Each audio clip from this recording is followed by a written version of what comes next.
Two of the region's biggest tech employers are cutting hundreds of jobs, sending ripple effects through Washington's tech-heavy economy. Amazon and T-Mobile are slashing positions across the state, including major cuts in Bellevue and Seattle. There was a time when Seattle was a city of builders, innovators, and dreamers, a place where Boeing and Microsoft turned ordinary people into millionaires and made America stronger. That Seattle is dying. Today, one of America's biggest tech giants is quietly packing up its jobs and leaving the city, not with fireworks or press conferences, but in a deadly silence that terrifies politicians. Right now, T-Mobile is shifting thousands of high-paying jobs out of Seattle with no loud announcements and no warnings, just a quiet exodus.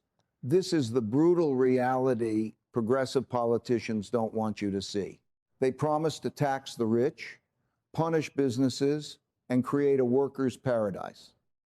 Instead, they're driving the very companies that pay the bills straight out the door. While the socialist mayor pushes more regulations, higher taxes, and radical policies, T-Mobile is voting with its feet, fleeing to states that actually welcome success. This isn't just one company leaving. This is the beginning of the end for Seattle's dangerous illusion. Maybe you don't work in telecom. Maybe you've never set foot in Bellevue. It doesn't matter. If you live in any city where a socialist mayor just got elected promising to tax the rich and make corporations pay, this exact playbook is coming for you. The full story is worse than you think. Hit subscribe right now, because what's happening in Seattle is headed to your city next. According to internal moves and industry reports, T-Mobile has begun relocating significant portions of its workforce out of the Seattle-Bellevue area. Hundreds of engineering, sales, and corporate positions are already being shifted to lower-cost, business-friendly states like Texas and Arizona, with plans for thousands more to follow in the coming months. This isn't a small office adjustment. This is a strategic retreat from a city that has become openly hostile to the very industry that powers it. At the center of this storm is Seattle's socialist mayor, a woman who campaigned aggressively on soaking the rich, dramatically increasing corporate taxes, and imposing stricter regulations on businesses. Since taking office, she has doubled down on policies that treat successful companies as enemies rather than employers. The result? T-Mobile, which employs thousands in the region and contributes heavily to the local economy, has decided enough is enough. What makes this especially alarming is the timing. Just as the city faces rising crime, exploding homelessness, and an already shrinking tax base, one of its largest private employers is quietly walking away. And the mayor isn't just watching, she's panicking. Behind the public statements and forced optimism, City Hall is scrambling as another major company signals it will no longer tolerate being treated like an ATM. To understand why this moment is so devastating, you have to go back to how Seattle became a tech powerhouse in the first place. It all started with Boeing, the aerospace giant that dominated the region for decades and built the backbone of American aviation. Then came Microsoft. A couple of brilliant kids from a garage transformed the world of personal computing and turned the Seattle area into a global technology capital. Amazon followed, rising from an online bookstore to one of the most valuable companies on earth, forever changing how the world shops and delivers goods. T-Mobile entered this story with its own aggressive ambition. After merging with Sprint in 2020, the company made a bold decision to establish a major operational hub in the Seattle-Bellevue region. It poured billions into the area, hired thousands of engineers, marketers, and support staff, and positioned itself as a serious challenger in the wireless industry. For years, T-Mobile brought high-paying jobs, innovation, and tax revenue that helped fuel the local economy. This was the Seattle dream at its peak, a place where bold ideas, relentless execution, and American capitalism created wealth on a massive scale. The city attracted the best talent from around the country. Young professionals moved here for the opportunities, the energy, and the promise of building something meaningful. Seattle wasn't just another city with tech companies. It was a symbol of what happens when vision meets execution. From the 747S rolling out of Boeing's factories to the cloud infrastructure powering the planet, this region helped define modern America. But somewhere along the way, that spirit began to erode. The city that once celebrated success slowly started attacking it. The same politicians who benefited from this explosive growth began viewing the companies that created it as problems to be solved, not partners to be protected. T-Mobile didn't build its Seattle presence in a vacuum. It bet on a city with a proud legacy of innovation and hard work. Now, that bet is unraveling, and the human cost is only beginning to surface. The warning signs started years ago, but Seattle ignored them. In the mid-2010s, the city began embracing aggressive progressive policies. Minimum wage was hiked dramatically. Strict rent controls and housing regulations drove up costs.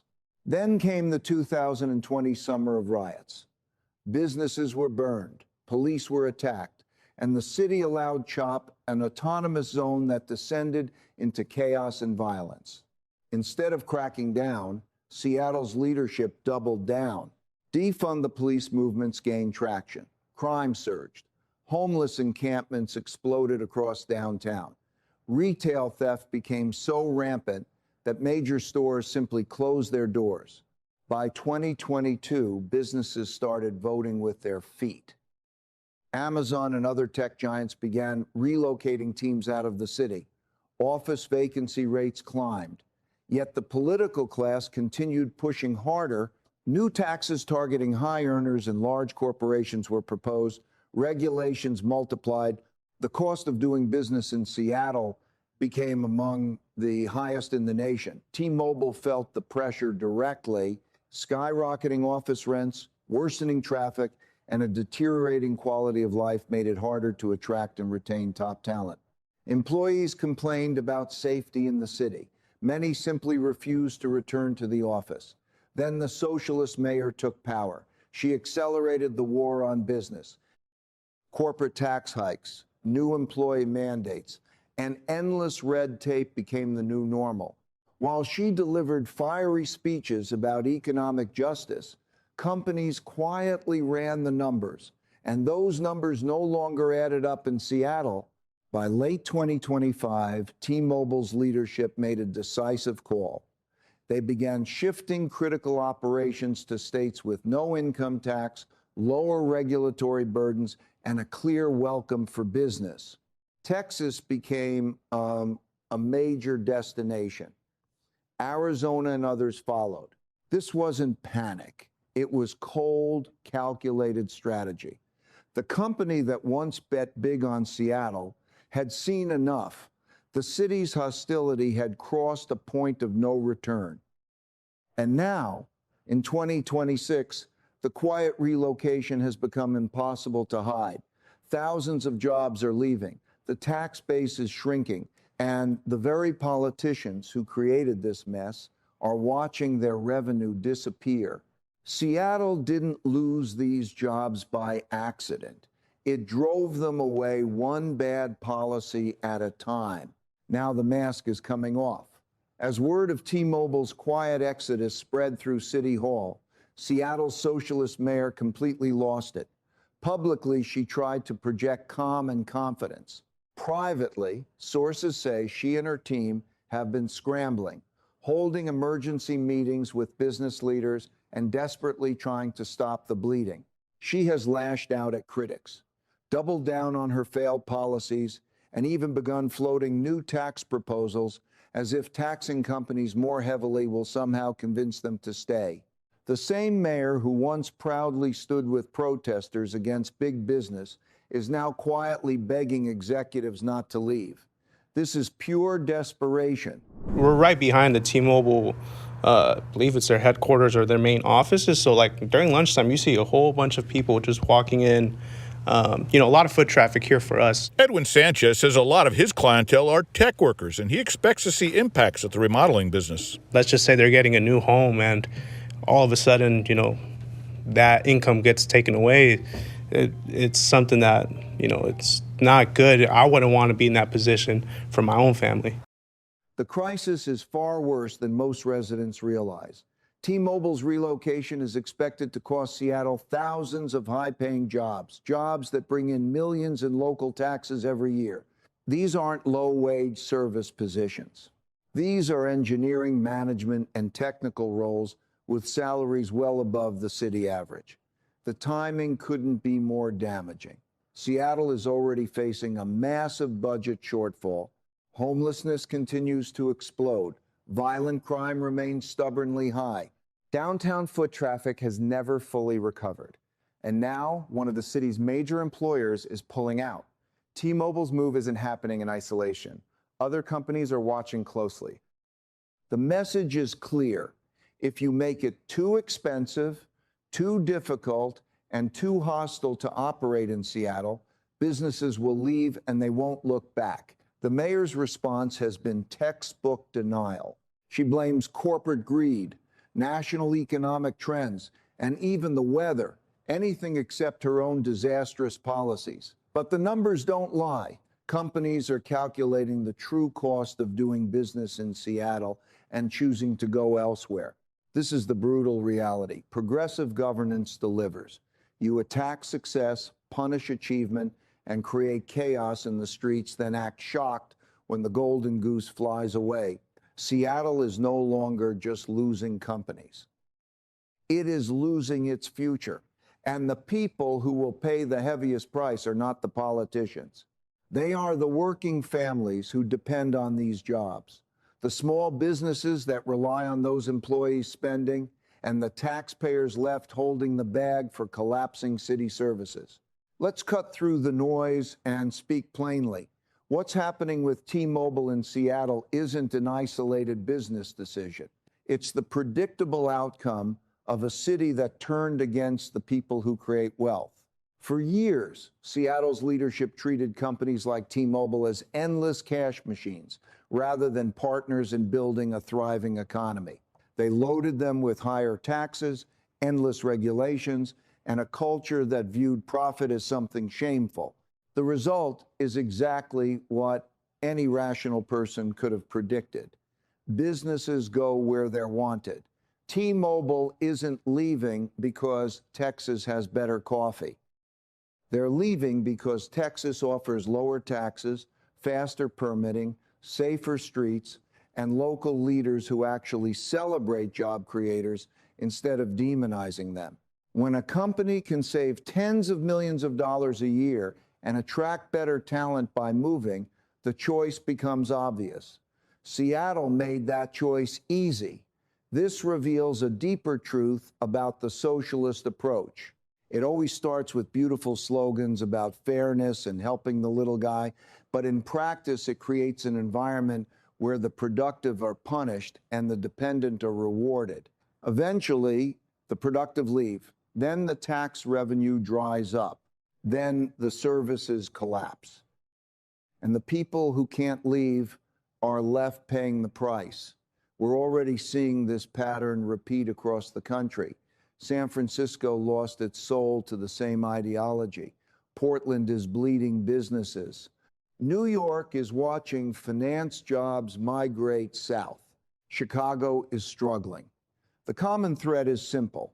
When you make success expensive and failure comfortable, success eventually finds a new home.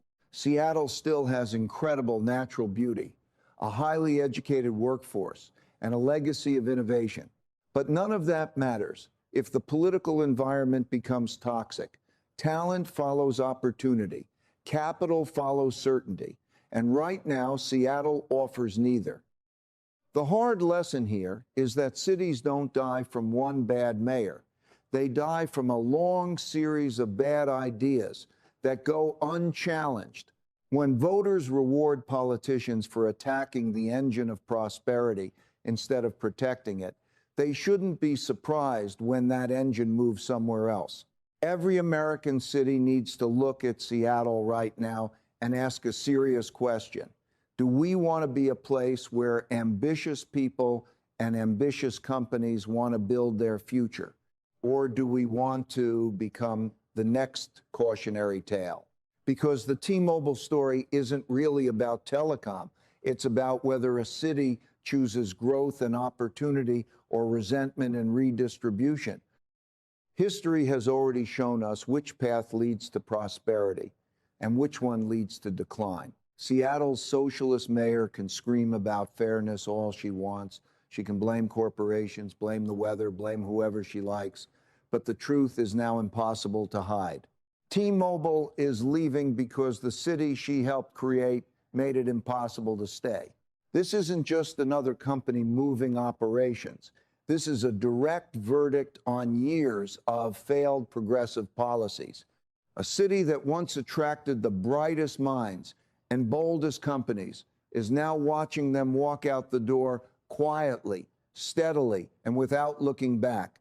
The people who will pay the heaviest price aren't the politicians in their protected offices. It's the working families who relied on those T-Mobile jobs. It's the small business owners who depended on their employees' paychecks. It's the teachers, firefighters, and everyday residents who will face higher taxes and declining city services as the tax base shrinks. This is the real legacy of tax the rich politics. You don't end up with more money for social programs. You end up with fewer rich people, fewer jobs, and more struggling families. Seattle had everything going for it: world-class companies, natural beauty, and a talented population. What it lacked was leadership that understood a simple truth. You cannot attack success and expect success to stick around. So here's the final message to every city flirting with the same dangerous ideas. Wake up before it's too late, before your T-Mobile moment arrives, before the jobs, the talent, and the future quietly slip away in the middle of the night. Seattle didn't lose its greatness by accident. It surrendered it, one bad policy at a time. And now the bill is coming due.